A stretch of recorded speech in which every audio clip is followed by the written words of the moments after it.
uso da arbitragem do Centro Internacional de Soluções de Disputas de Investimentos e da Comissão das Nações Unidas para o Direito Comercial Internacional é frequente quando o assunto é resolver conflitos entre Estados e investidores.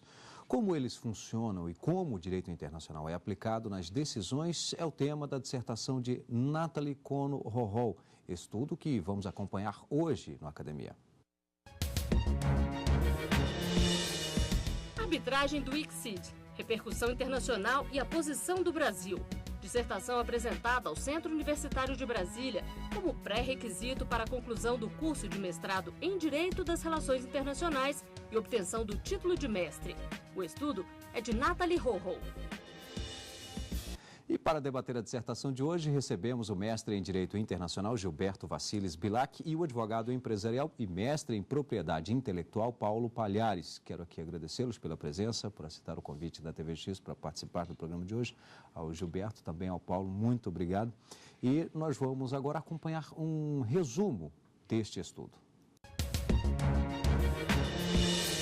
O estudo analisa a arbitragem internacional do ICSID. A autora tem o objetivo de analisar a neutralidade e a imparcialidade durante o julgamento dos casos levados a este sistema. A dissertação avalia como são usados os preceitos do direito internacional nas causas. Bem, Nathalie, eu também quero te agradecer, parabenizar pelo trabalho, obrigado pela presença, e eu gostaria que você já dissesse, falar sobre a metodologia deste seu estudo. Primeiramente, eu gostaria de agradecer o convite da TV Justiça. Gostaria de agradecer também a presença tanto do Gilberto quanto do Paulo. Quanto à metodologia utilizada neste estudo, eu utilizei a análise bibliográfica e a análise da jurisprudência de casos internacionais, tanto envolvendo o ICSID quanto envolvendo a UNCITRAL. Nesse sentido, o que eu objetivei? Identificar as premissas. A partir das premissas, chegar às hipóteses, que foram de fato confirmadas ao final do trabalho. Dentre as premissas, o que eu pude identificar, que se baseia em 3 pontos principais: a ratione law, a ratione materie, a ratione personae e a ratione voluntatis. Por intermédio da ratione materie, só seriam possíveis de serem submetidas aqui ao ICSID as matérias vinculadas a investimento estrangeiro. Com relação à ratione persona, tínhamos de um lado, então, o Estado hospedeiro do investimento e, de outro lado, tínhamos a figura do investidor estrangeiro. Com relação à ratione voluntatis, temos o ponto mais problemático. Por quê? De acordo com o que foi definido pela Convenção de Washington, que criou o ICSID, essa vontade deveria ser manifestada de que maneira? Por intermédio de um contrato estabelecido entre o Estado e o investidor estrangeiro, ou por intermédio da vontade de ambas partes em aceder ao ICSID. Ocorre que foi feita uma terceira possibilidade, foi criada uma terceira possibilidade, e essa terceira possibilidade se deu e se dá por intermédio da interpretação dos tratados bilaterais de investimento existentes entre o estado de origem do investidor e o estado de origem ou onde reside o investimento, onde vai se hospedar o investimento. A discussão é problemática nesse último quesito, por quê? Porque esse consentimento não tinha que ser válido de acordo com o que preceitua a Convenção de Washington? Pois ocorre que, nesses casos de interpretação dos tratados bilaterais de investimento, o que se percebe é que esse consentimento ele pode ser dado por tratados que são, em muitíssimo tempo anteriores a uma contenda efetiva, não se podendo, então, efetivar se existe esse consentimento válido ou não, de acordo com as regras que foram estipuladas pela Convenção de Washington. Bom, a Nathalie destacou para a gente 3 obras que contribuíram para a elaboração do estudo dela. Vamos ver quais são. The International Law on Foreign Investment, de Sorna Raja, editora Third Edition. Direito Internacional Público, curso elementar, de Francisco Rezec, editora Saraiva. L'arbitrage dans le commerce international, de René Davy, editora Econômica. Bom, Nathalie, então gostaria que você falasse de que forma cada uma dessas obras contribuiu para o seu estudo. O primeiro livro que trata especificamente sobre a Lei Internacional de Investimento reporta importantes contribuições no direito internacional. Por quê? Porque vai falar especificamente sobre o investimento estrangeiro, características do investimento estrangeiro e sobre o ICSID. O segundo livro traz importantes fundamentos a respeito do direito internacional público. Nesse sentido, podemos falar de nacionalidade, podemos falar de consentimento e podemos falar também de características da sociedade internacional. O terceiro livro traz os fundamentos da arbitragem internacional. O que se pode verificar? Por intermédio da arbitragem, pela utilização de expertos analisando esse assunto, as próprias partes, na autonomia da vontade, podem estipular quais são as regras que vão valer para aquela arbitragem e também o prazo máximo de estipulação e duração de uma arbitragem. Então, estes 3 livros contribuíram para eu poder falar a respeito tanto do investimento estrangeiro, tanto a própria estrutura do ICSID, quais são as características dos estados e dos investidores e como a arbitragem pode fundamentar ou não toda a estrutura relativa à justiça ideal. Bom, vamos falar do trabalho? Sim. A arbitragem do ICSID, envolvida diretamente à matéria de investimentos, ela traz uma inovação. E por quê? Porque até esse ponto, toda vez que um particular se sentisse lesado por um Estado, ele não poderia fazê-lo de modo direto. O que aconteceu aqui, então? Por intermédio do ICSID, o particular ele não necessitaria o endosso do seu Estado de origem. Ele poderia aceder diretamente ao ICSID e, dessa maneira, ele poderia, então, aceder o quê? Diretamente ao Estado estrangeiro. O que ocorre? Algumas questões devem ser analisadas. Primeiramente, existe neutralidade? Existe imparcialidade no modo com que se faz essa arbitragem? Qual é a própria formação dos árbitros que se dedicam à arbitragem do ICSID? Com relação ao próprio consentimento, essa via obtida por intermédio da interpretação desses tratados bilaterais de investimento, prévios muitas vezes às contendas, trazem esse consentimento válido? A proteção diplomática, então, que era a via anterior, na qual o particular tinha que aceder ao seu estado de origem, era afastada com relação ao ICSID. Por quê? Porque no ICSID, a partir do momento que se acede à sua jurisdição, a jurisdição estatal ou qualquer outra via, seja jurídica, judicial ou qualquer outra via mesmo, em geral, ela é afastada, porque a jurisdição do ICSID é exclusiva.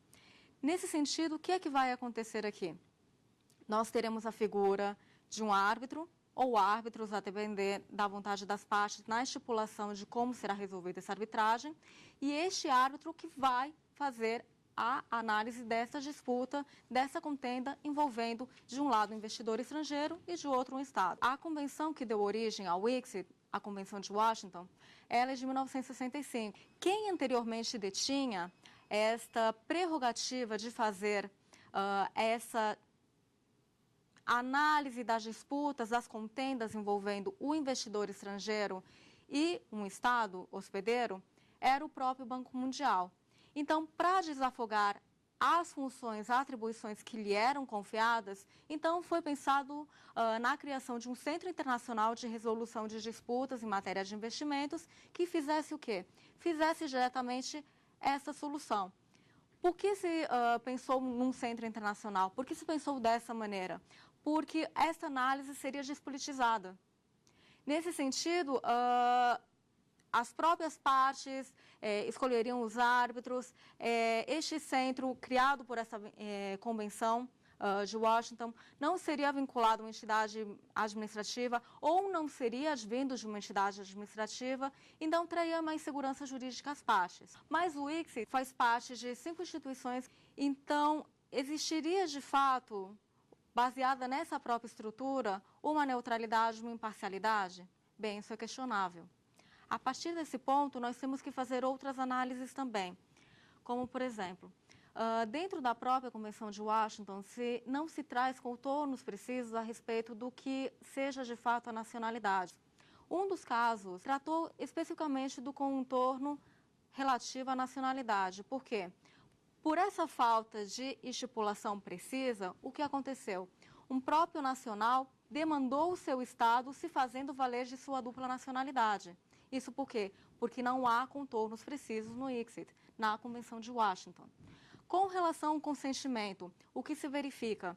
Essa possibilidade dada relativa à interpretação dos tratados bilaterais de investimento, na realidade se tornou grande parte do modo com que foi, de fato, obtido ou acedido ao ICSID. Cerca de 50% das possibilidades de consentimento que é dado ao ICSID são dados pela interpretação de tratados bilaterais de investimento, não de contrato estabelecido entre a parte vinculada ao investidor e também ao Estado hospedeiro do investimento, e tampouco dessa vontade das partes de aceder diretamente ao ICSID. Então, o que se pode discutir aqui, entre outras coisas? Desde a Revolução Francesa, em 1789, se verificou o quê? Que o investimento estrangeiro era uma das vias de desenvolvimento econômico.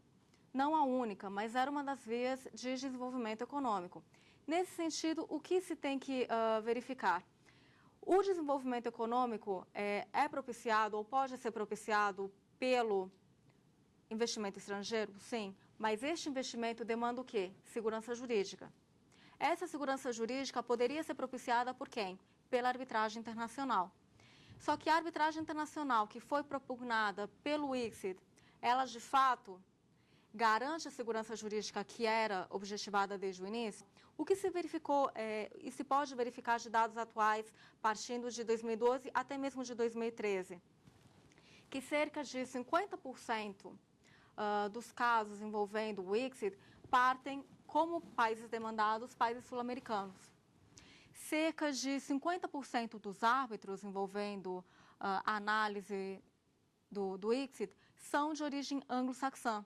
A duração dessas arbitragens, ainda que seja célere, garante efetivamente a justiça às partes, porque grande parte das arbitragens que foram vislumbradas se verificou que investidor estrangeiro, de fato, recebeu a outorga do ICSID como vencedor das arbitragens. Então, o Estado, ele que não consentiu validamente, participou do ICSID e ainda não teve determinadas garantias devidamente observadas. Bom, nós vamos fazer aqui um rápido intervalo e em seguida estaremos de volta já na fase de debates aqui no Academia. Até já.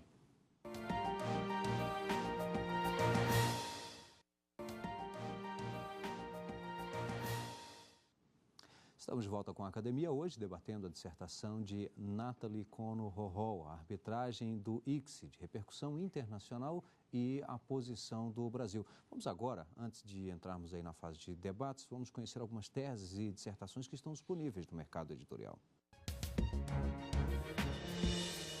A licitação pública no Brasil e sua nova finalidade legal, a promoção do desenvolvimento nacional sustentável, de Daniel Ferreira, editora Fórum. Assistência jurídica gratuita, cidadania e emancipação, de Isabela Medeiros, editora Lumen Iuris. Bioética, a ética da vida, de Antônio Bento Bettioli, editora LTR. Professor Gilberto, gostaria que você desse início aqui ao nosso debate. Sim. Bem, o tema da arbitragem, como sempre, né, é um tema não novo no nosso ordenamento jurídico, mas um tema que já vem aí colocado desde a Constituição do Império, a Constituição de 1824, mas que volta novamente à tona, principalmente no cenário do direito econômico. E o Brasil, não há como se negar, faz sim parte hoje do cenário econômico mundial, celebrando aí contratos internacionais, sejam com outros estados e principalmente com empresas multinacionais, como nós tivemos agora recentemente, a assinatura do contrato de exploração do pré-sal. Desse modo, então, volta novamente à tona, volta à voga a questão da arbitragem como uma causa de solução de controvérsias no caso de pendências nesses contratos firmados. E aí, como nós já sabemos, o Brasil optou e o ICSID faz parte, então, desses contratos recém-firmados. E aí, parabenizando a Nathalie pela bela apresentação, pelo trabalho elaborado, gostaria de saber da professora quais são as perspectivas que ela vê nesse cenário atual no Brasil, em que o Brasil, atuante como agente econômico e contratante no âmbito internacional com empresas multinacionais, qual a perspectiva dela, qual o futuro da arbitragem internacional no Brasil e se ela vê melhoras, inclusive, para trazer isso para a arbitragem dentro do Brasil. O que ela acha desse assunto? Muitíssimo obrigada, Gilberto. Partindo do que já foi discutido, a arbitragem traz a possibilidade de uma solução real. Nesse sentido, entre outras características da arbitragem, por que ela é fomentada? Primeiro, não só a celeridade, mas, sobretudo, o sigilo. Porque quando falamos de contratos internacionais, e principalmente quando existe alguma contenda ou demanda, o que pode acontecer? Se eu acionar o Poder Judiciário, eu vou ter que apresentar todas as documentações empresa, documentações essas sigilosas. E a menos que se tragam as balizas internas para que estes documentos não sejam dados publicidade, o que é que vai acontecer? Informações preciosas da empresa vão estar disponibilizadas. A arbitragem, ela torna todos esses documentos, todo esse procedimento sigiloso. Então, além da celeridade, além do sigilo, ainda temos a possibilidade de escolher um árbitro que vai diretamente, sendo esperto dessa contenda, facilitar o quê? O entendimento e a resolução daquele conflito. O Brasil, como se verificou no trabalho e da prática internacional também, ele não faz parte do ICSID. E por quê? Não faz parte do ICSID porque ele verificou questões como a própria falta de neutralidade e imparcialidade. E também verificando a prática relativa a outros países, como o Equador e a Argentina. Nesse sentido, o que o Brasil faz? Ele faz parte de tratados bilaterais de investimento? Sim, não muitos. Mas, tendo a possibilidade de recorrer à arbitragem, recorre? Sim, não a do ICSID. Então, o que é que vai acontecer aqui? Com relação à própria estruturação dos contratos internacionais, a própria questão do pré-sal, é utilizada a arbitragem? Pode ser utilizada a arbitragem? Sim, isso está previsto em contrato. Isso pode ser favorável à própria estruturação do Estado? Sim. Quais são as perspectivas relativas ao Brasil? Fomentar o uso da arbitragem internacional. Naturalmente, determinadas instituições, elas são mais indicadas, como a própria Uncitral, como a própria CCI, que traz todo um arcabouço que já é conhecido dos juristas brasileiros. Com relação à repercussão internacional, o que eu posso observar das leituras que foram feitas e da própria prática da jurisprudência internacional, que a arbitragem ela tem tudo para cada vez mais ganhar espaço. Por quê? Porque se percebeu, tanto aqui no Brasil quanto em outros poderes judiciais ao redor do mundo, que existem determinadas características que não podem e não são observadas. Por quê? Porque falta expertise do seu julgador, porque ele não tem obrigação de saber tudo. E ele também, de fato, não tem conhecimento específico de matérias que somente um especialista pode analisar. Com relação à arbitragem interna, ou o que a gente chama de arbitragem doméstica, eu acredito que o fomento e também a melhor versação da arbitragem internacional contribuirá com o quê? Com a perda desse preconceito, tanto com relação à sociedade, a sociedade civil, quanto por parte dos próprios advogados e outros profissionais vinculados à área. Quando surgiu a Lei 9.307, que trata especificamente da arbitragem aqui no Brasil, houve essa desconfiança com relação a se não haveria uma reserva de mercado ou se não haveria também uma perda de mercado aos advogados. O que se verificou? Que isso não é real. Por quê? Na arbitragem, as partes vão fazer o quê? A escolha com relação a determinado especialista. Esse especialista necessariamente tem que ser um advogado?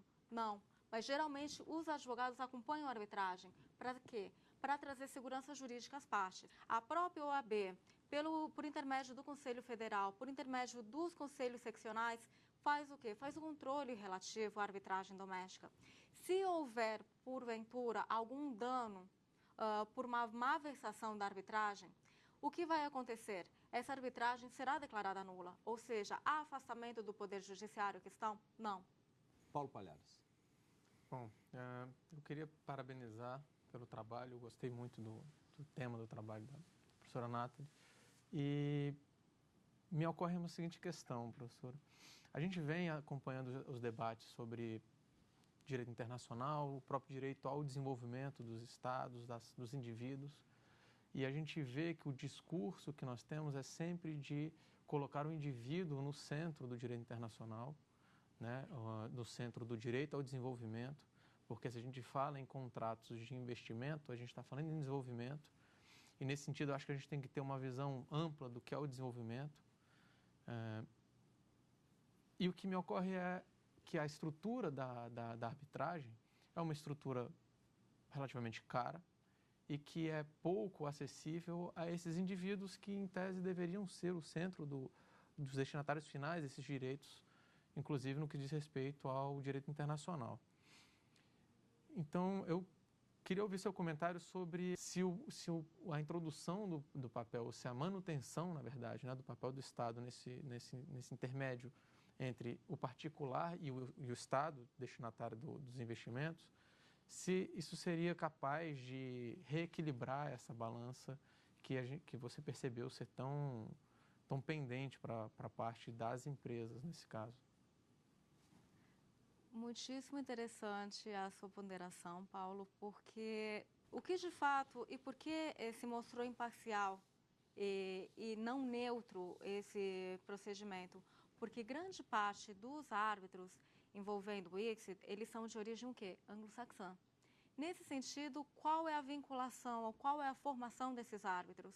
Eles têm uma ideia muito mais tutorial com relação às partes. Os árbitros do ICSID, eles têm, em razão desse arcabouço, dessa formação, uma tentativa de tornar as partes mais equilibradas com relação ao Estado, como se essa relação fosse desequilibrada. Nesses casos, não. Nós não podemos pensar, tal qual na Justiça do Trabalho, na qual existe, de fato, uma hipossuficiência ao trabalhador, nesse sentido, então, pender para esse lado, então, como foi visto no ICSID, que grande parte, para não dizer na totalidade das arbitragens do ICSID, o que aconteceu? De fato, os investidores estrangeiros, muitos dos quais não tinham razão, muitos dos quais não tinham tratado ou uma questão de investimento propriamente dita, elas restaram vencedoras com relação à arbitragem. Por quê? Por essa tentativa ou por essa alusão que tutorial com relação aos árbitros. Uma relação que já existe, uma estrutura que já existe, ela pode continuar funcionando e se aperfeiçoar. De que maneira? Toda vez que um particular se sentir lesado, seja com relação ao investidor, seja com relação a outro Estado, seja com relação a alguma contenda que possa existir, ele pode aceder ao seu Estado. O seu Estado, então, verificando a viabilidade dessa demanda, ele faz o quê? Ele demanda diretamente ao Estado estrangeiro pela via do quê? De endossar esta tentativa ou este pleito do particular. Nesse caso, é a figura da proteção diplomática, proveniente da doutrina Calvo.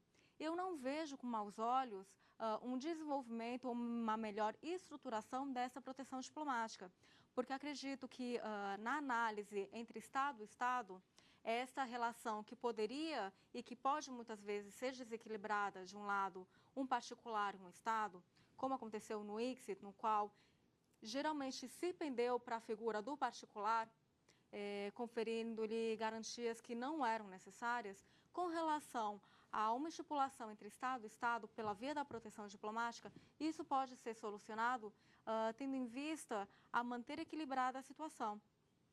Por quê? A figura do próprio sujeito do direito internacional, a própria figura do indivíduo no direito internacional, ela ainda sofre uma série de discussões na nossa doutrina e na nossa jurisprudência. O que se pode verificar? Existe parte da doutrina que entende que o indivíduo poderia ser sujeito do direito internacional, mas grande parte da doutrina e da jurisprudência entende que o sujeito não poderia ser sujeito do direito internacional. Então, eu acredito que uma maior versação ou uma melhor utilização dessas vias podem garantir a ideia da justiça, podem garantir os interesses dos particulares e também manter equilibrada a relação entre Estados. Bom, Nathalie, estamos chegando ao finalzinho do programa, por isso, meus parabéns pelo seu trabalho, tá bom? Pela apresentação também, quero aqui agradecer ao Paulo Palhares, também ao Gilberto Pilac, nossos agradecimentos pela presença. E lembro que você também pode participar do Academia, para isso é fácil, basta enviar a sua tese ou a sua dissertação para o e-mail academia@stf.jus.br. E também é possível ver este programa na internet, o endereço é www.tvjustiça.jus.br. Obrigado e até o próximo encontro.